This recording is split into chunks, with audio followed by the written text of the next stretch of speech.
Apart from anything else, gardens can tell you when you've gone wrong in the most amusing ways sometimes.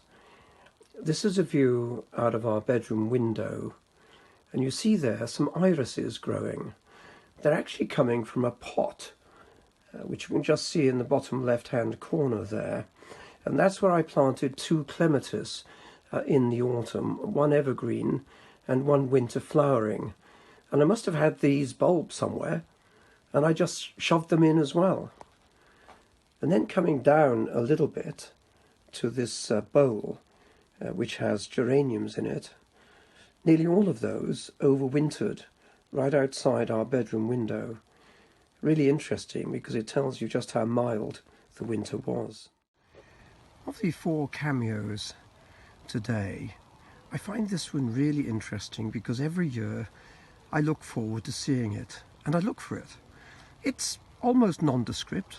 You can see that the tall, strappy leaves, although the plant itself is not tall. And then these little purple flowers. This is Tradescantia.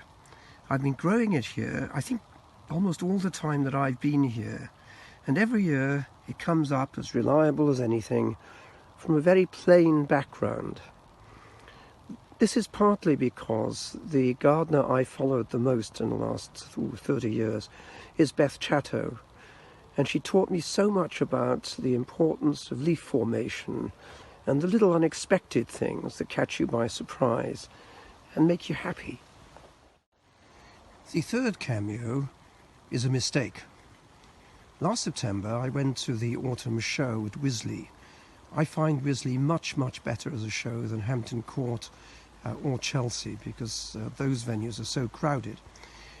When I was at Wisley I found this guy, I think a Dutch guy, who was selling bulbs of all kind, and he was selling alliums, and I quite like alliums. In fact, if I move the camera a little bit up, you can see a white one there, which is perfectly proportioned and quite tall. Now I'm near the back of my bed, but by mistake I planted this one. This is a giganteum, or the words to that effect. This is the biggest onion, or allium, there is. And what did I do? I go and plant him in the middle of the border where you can't actually see him from the front. So I had to fight my way around the back, and I found him because I was weeding. In fact, there's another one growing next to it, a little behind it. So you see, it's so easy to stick things in the wrong place. On the other hand, plants will, if they can, grow for you. So now I've got to live with this at least until it dies down, and maybe I can transplant it and move somewhere else. I'll show it again when it's in full flower. It's only just beginning to come out, but it was such a surprise when I found it yesterday. The fourth cameo this morning, in a way, tells you how forgiving plants can be. This is a tree, and I'm trying to find out the name of the tree. All I know is I saw it at Wisley just inside the entrance on the right, under the old design. And what I'm trying to do is to find the name. I know that it's named after a famous plantsman, but the reason I bought it is a typical Beth Chatto reason, which is the leaves. We had a gale, and the tree I had planted right here snapped about 3 feet from the ground. And so I planted another tree next to it, this maple that you can see here going up into the sky here, thinking that this tree, well, it would die away. But of course the damn thing didn't.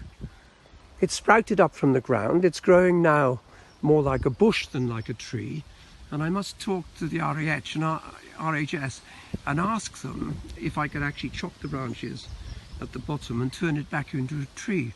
But actually I quite like it the way it is, particularly because of these big leaves. And again, it was Beth Chatto who talked about the beauty of leaf formation. But I like this because the leaves are big and they're on different colours on each side.